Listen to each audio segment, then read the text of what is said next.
You need to start small. You need to start somewhere and learn.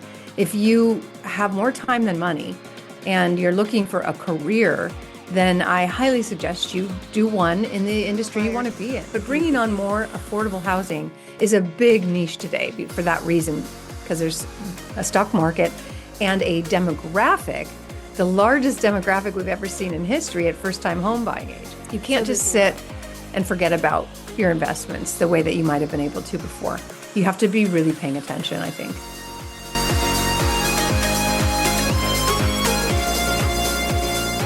Hi, I'm George Pino, the CEO of Commercial Brokers International. Thank you for joining us. Today we have a great guest. It's Kathy Fettke. She's the CEO and founder of Real Wealth Network and the host of the Real Wealth Show. She's an active real estate investor, licensed realtor, certified coach, former mortgage broker. So kind of Jack, you've worn many hats and which I always like because it really helps on the investment side to understand where all the other potential, what they're thinking, how the lenders are thinking, how they're looking at it, as well as the investors. So, it's great coming in. And also, in addition to that, she is a author on real estate investing. And what I'll do is I'll make sure I have all her contact information below for all of you that have any questions or want to follow up and take a look at some of the books and also the classes that she does put out as well.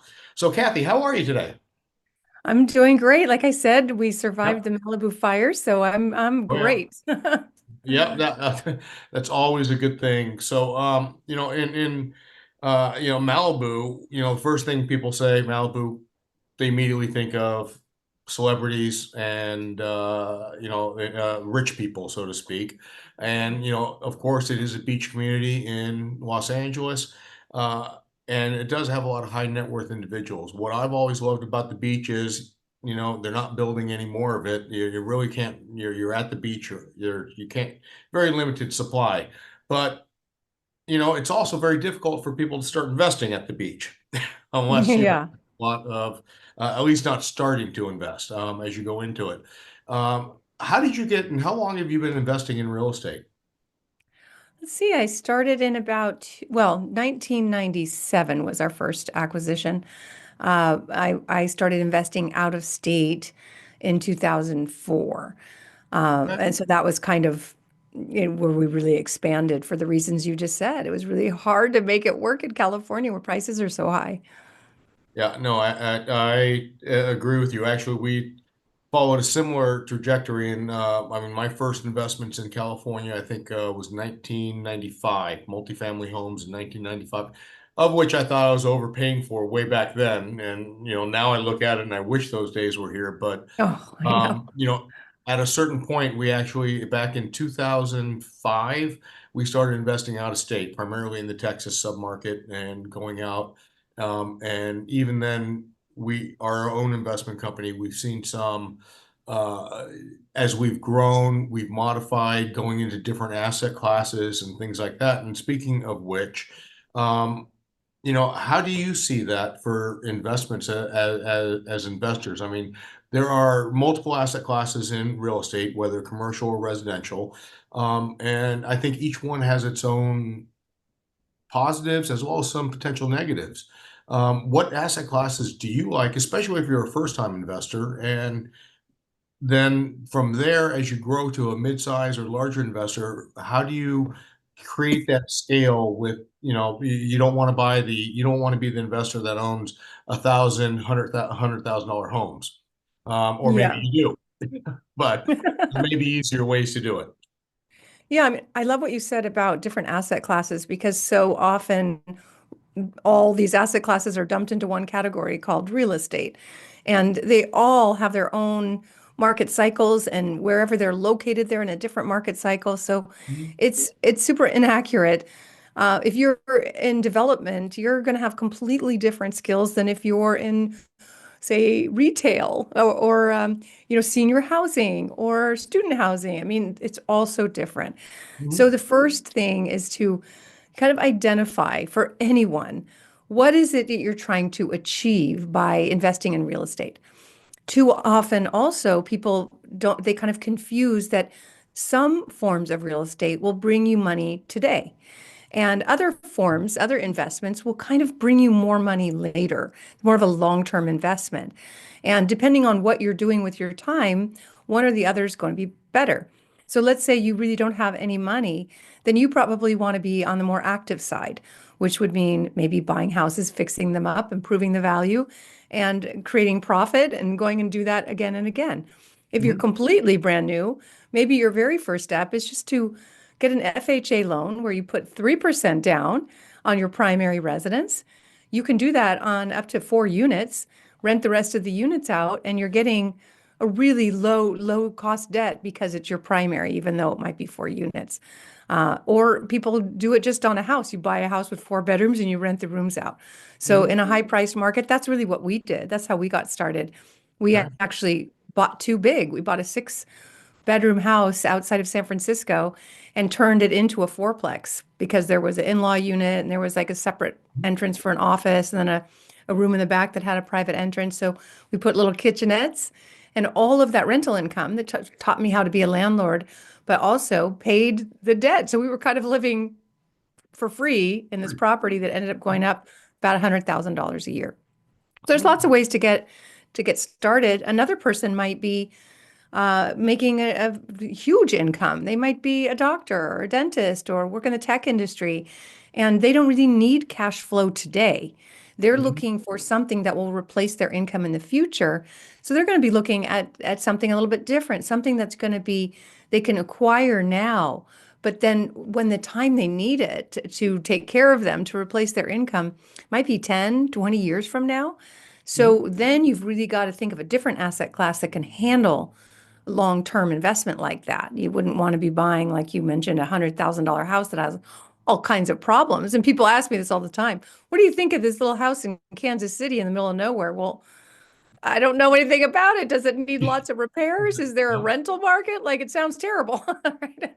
So, Yep. No, I mean, I've been, in my own investments, we started off, relatively young, but, we learned the hard way. I mean, I couldn't afford, to hire property management, so I did all the property management myself. I was literally, the owner that you see on top of an apartment building. I was trimming the palm trees, yeah. because the insurance carrier was complaining. So, but the nice part about that is it gave me a good knowledge base for Yes. understanding how to manage the property, how to run it, also what to look out for property management companies, because a lot of times that's not there. But and I know that myself and my business partner, we mainly chose um, multifamily as our initial investments in single family homes because that's all we knew. And we are kind of scared of the larger commercial type properties and things like that. Yeah. Um, how does one kind of grow to that size? Because, with some of my clients that I have worked with, a lot of them are large investment companies, and they've talked about, it's just as easy for them to invest $1 million into a property or than it is to invest 10 million. And they'd rather invest the 10 million at one time because that's less people overall. Instead of having 10 $1 million deals, they have one $10 million deal. That sounds great and wonderful, but how does,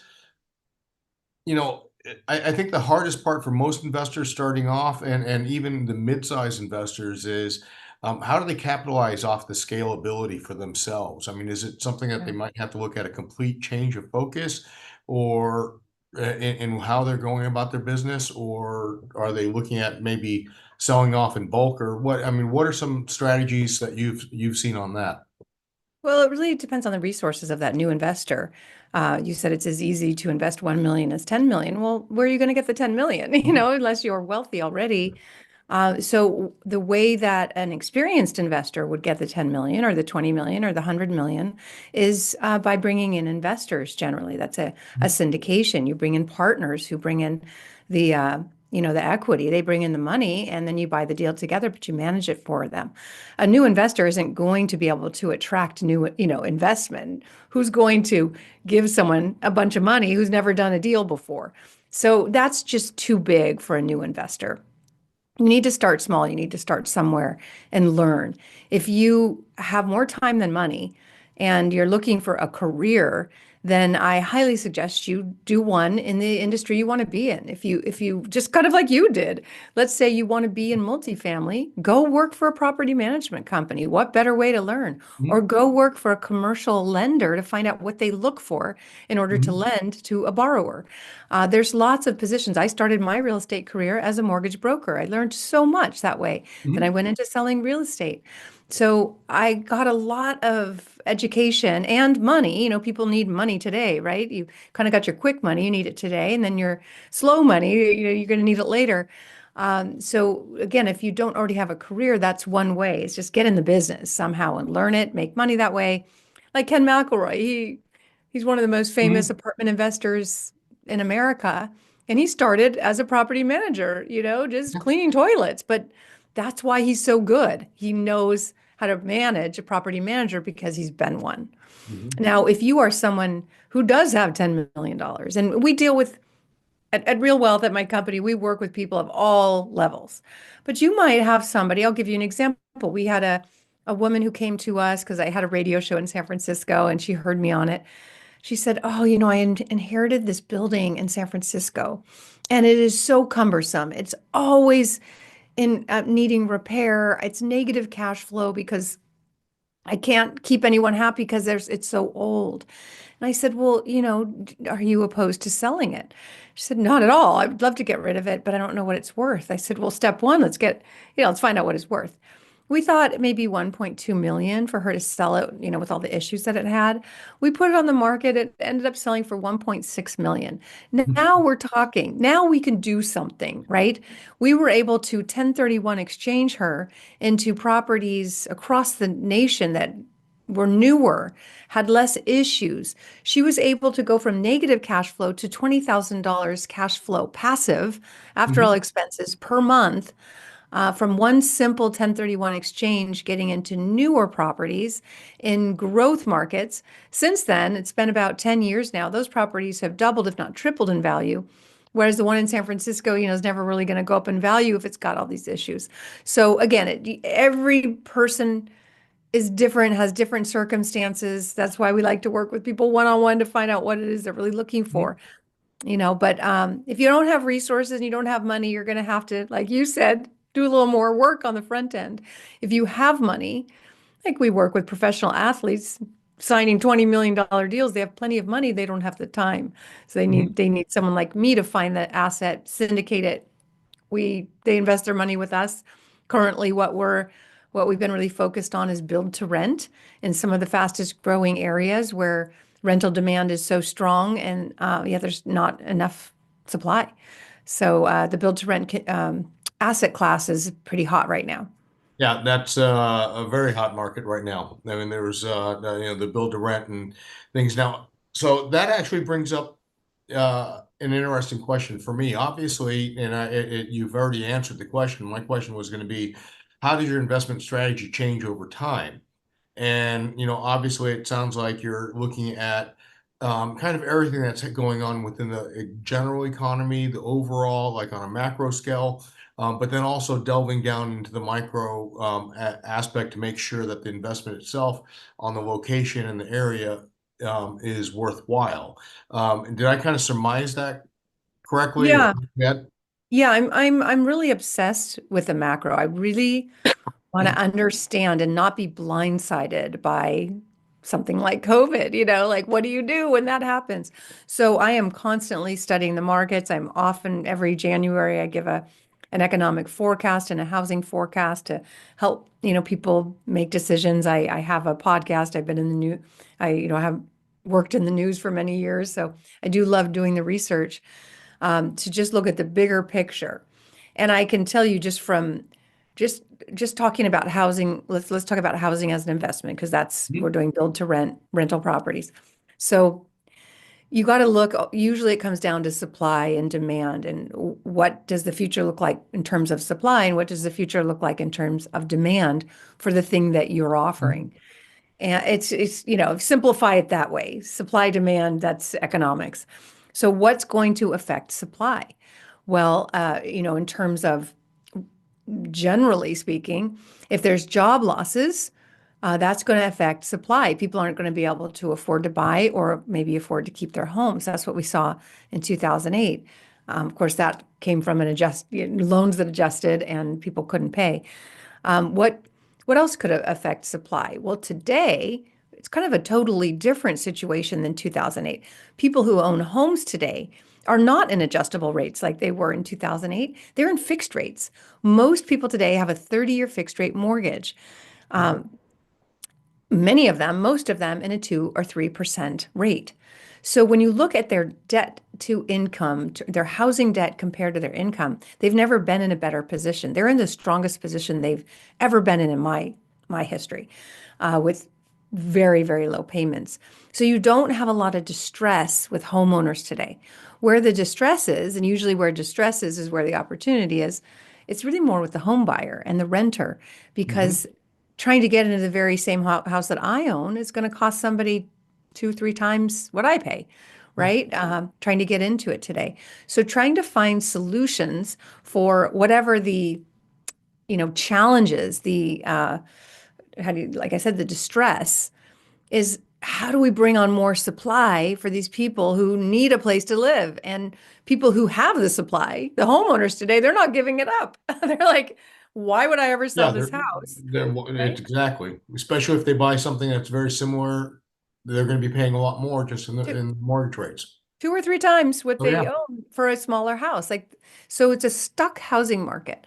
And the only way to kind of unstick it is to bring on more supply, which is why we're doing build to rent. We also have a lot of communities nationwide where we just build subdivisions and sell them to retail buyers. But bringing on more affordable housing is a big niche today for that reason, because there's a stock market and a demographic, the largest demographic we've ever seen in history at first-time home buying age. So this lack of supply comes at a time when there's tremendous demand. The largest household formation with these millennials aged between 30 and 34 that are coming into a market where there's nothing there for them. So again, that's if you can also provide supply by finding an old property that's not very livable, fixing it up, finding an old apartment that you can increase the value of it and provide more affordable housing is truly an opportunity. But if you're in other commercial real estate, other kinds of real estate that's not necessarily residential, you have to be very aware of the rooftops nearby, whatever the commercial Mhm. asset class you're in. If you don't have a lot of rooftops nearby, people that can afford to live there, how good is your retail investment going to do? How Mhm. good is your warehouse and so forth? You've got focusing on housing first is a really good idea to determine, is there storage units that are needed, nearby for all these people? No, absolutely. That's one of the tricks that I learned way back was follow the residential markets because they tend to react a lot faster and adjust faster than they do the commercial. And commercial tends to be tied up in multi-year leases and things like that where they can't necessarily change. And the first time I saw, I'm dating myself here, and luckily I think you're one of the few that are going to get the reference. But when I first saw a house sell in Mar Vista for over $1 million, I thought to myself, okay, a few years ago, those were only selling for like 200, $250,000. That's a Mm. demographic shift. And people want to Yes. work, live, and play in that neighborhood. So I started reaching out to all my commercial real estate investors saying, buy everything on Washington Boulevard that you can. Hmm. Start buying now because your rents are gonna double to triple in the next 5 to 7 years. And do it now, play it out. You can control it before the demand gets too hot. And it worked really well for a lot of my investors, Yeah, smart. and going that route. But I'm a firm believer in following the residential side because it tends to react a lot quicker, tends to, and the nice part is because I'm in primarily commercial real estate, I can sit back and kind of take my time to analyze and look at it a little bit more so than a lot of the residential side.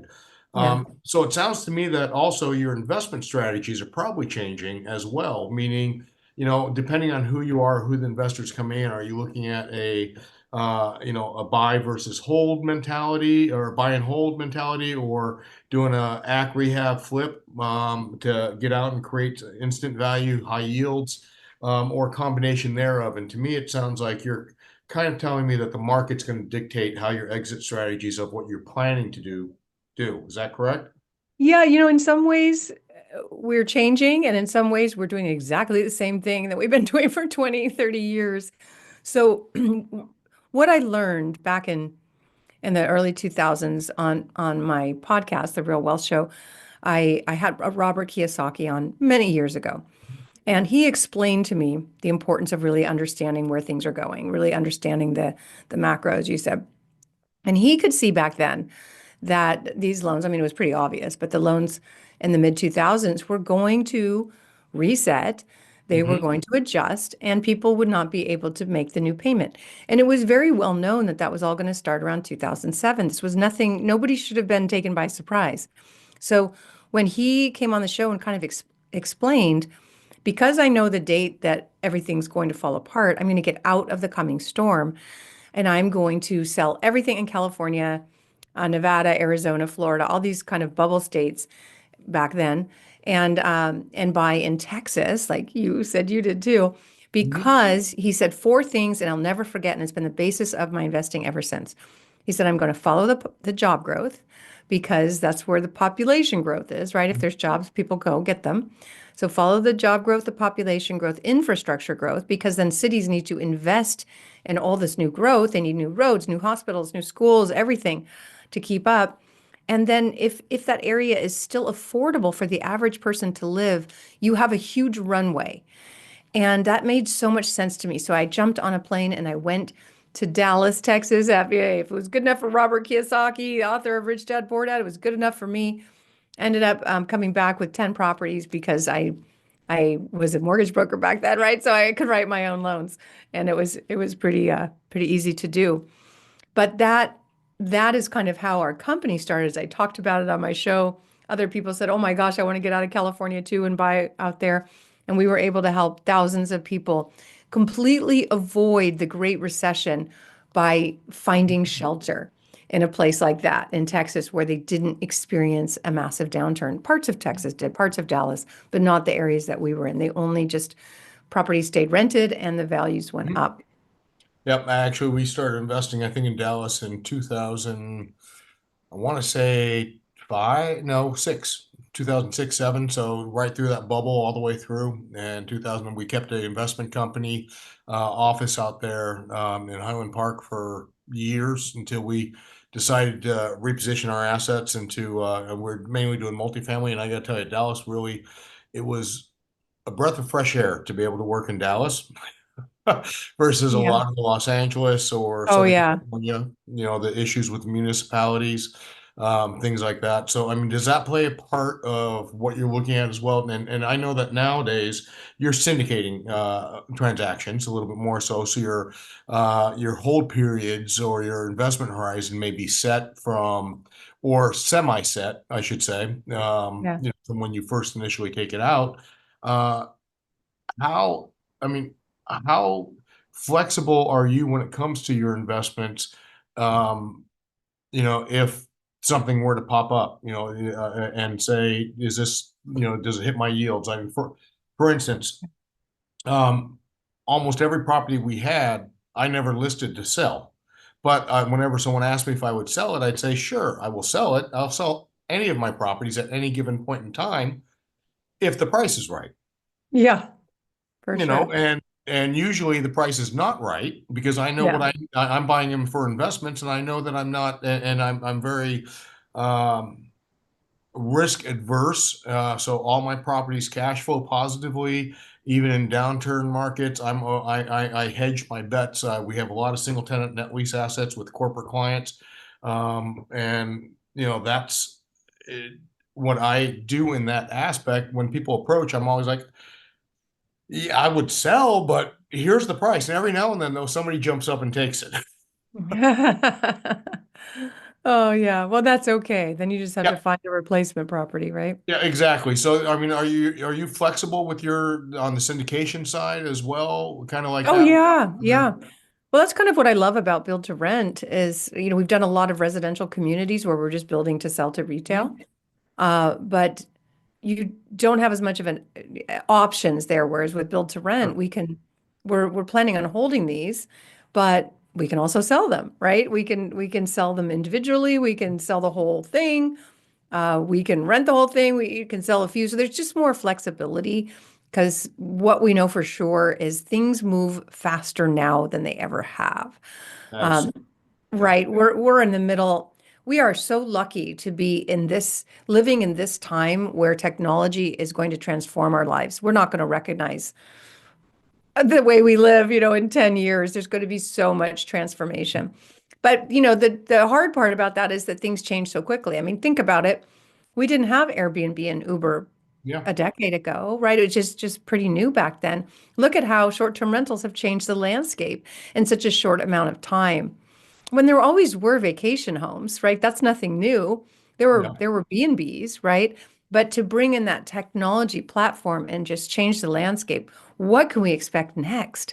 Is technology going to transform the construction process? Are we going to be able to streamline the process to get anything built, which right now is extremely cumbersome? We have a lot to look forward to, but when you are living in a time of so much change, you can't just sit and forget about your investments the way that you might have been able to before. You have to be really paying attention, I think. Paying attention and kind of analyzing what the market's doing so you can adjust Mhm. quickly so that Yes. you're not you so that you don't end up being the blockbuster. Yes, exactly. Exactly. Yeah, there's a lot of dinosaurs now. They were, you know, That were the I mean, using the analogy, they were the T-Rex. They were the yeah. apex predator at the time. Yep. But And then the gone. small upstart company came out and they said, no, streaming's not the way to go. Yep. So, That's but yeah, right. So so yeah, you got to stay awake. That's all I can say. It's like you can't ab just stick your money somewhere and forget about it. absolutely, absolutely. So you know, when it comes to the investment then, and when it comes to the syndications that you were mentioning, you know, now are you structuring some of the syndications like perhaps under a tick model where you can attract 1031 money, or is it straight investments that are coming in? And then they just utilize whatever they can, perhaps, as far as the tax benefits get passed through. How are Mhm. you kind of looking at that? And I know this is kind of probably a little bit more advanced class or speak, and Yeah, but no, it's I a was great curious more question. for your clientele as well, for the people that are watching that might have 1031 additional money to put in or something like that. Is it set up to accept that or not? I have so many people who ask us if it Yeah. is, but we don't currently, although I don't know that it would be that difficult to pull off. It's something I needed to speak with my attorney to. But on the other hand, our company, Real Wealth, is absolutely set up to help people with 1031s. That's the core of our business because we work with Californians who are sitting on property that has appreciated immensely, but the rents are really low compared to the current value of the Absolutely. property. They're just sitting on this dead equity saying they're cash flowing, and I'm like, no, you're not cash flowing because you own this property free and clear. I mean, like you better cash flow, but it's like a 1%. That if you really Yeah. look at the total value, that's Yep. not a deal. So Yeah. we've been helping people from high price markets, mainly California, 1031, not into our syndications, but into we have property teams nationwide that we worked with for decades who Hmm. have a track record with us who help them find their replacement property in the market that they want to be in. Yep. Okay. Yeah, no, that's actually a large portion of my business where I push within our clients. I work with our agents and we work with our investors that have, whether they're multifamily or in some cases even single families that they're for investments, and we reposition them into different assets around the country. Typically, like you said, increasing income. Whenever someone comes to me and says, I'm thinking about selling a house or rather a multifamily building in Los Angeles, I'm like, well, I can probably raise your income by about 30-40% net and your NOI. If it's a house, I can almost double it. Uh, and but no, we've been very successful in working with that, and I think it has worked out for a lot of clients because I think the idea is that any investment should be considered a live investment. That's what I'm taking from what you said before, where, yes, you're cash flowing now, but the only reason you're cash flowing is you bought it for $100,000 and it's free and clear 20, Yeah. 20, 25 years ago. And but if you look at it as an actual investment of what's it worth today, your cash flow is poor, and it may be better off for you to put it elsewhere. And I think a lot of people don't understand how that it is a live Yes. being, so to speak, real estate itself. It's not a set it and forget it. Although a lot of people are saying that, with mailbox money and things like that. But, for ultimately for you to get the best and highest returns, you're always going to want to really analyze it so that whether is this the best place for my money right now, or maybe I should sell and do a 1031 exchange and invest it in somewhere else. So Yeah. sounds great. And it sounds like that's what you're doing with your clients that you're working with as well. So, I want to say thank you. We went a little bit over expected time. So I want to say we would be very respectful for your time. But if anybody does want to get a little bit more information with Kathy and how she works with her investors and investments, her contact information is down below. If you have liked what you heard, please do click that like button. And if you haven't done so already, don't forget to subscribe as well. And, thank you, Kathy, for being here. It's been really informative. I know we covered a lot of stuff, went over a lot of high detail. That's why I want to make sure everyone has your contact information so that they can follow up with any questions they might have after. Oh, wonderful. And if anyone wants a free copy of my book, Retire Rich with Rentals, we have it set up at realwealth.com/giveaway, and you can get it I'll there. make sure that's on there as well then. Perfect. Wonderful. Thank you. Fantastic. Thank you, Kathy. Good to Thank you have so you. much for having me.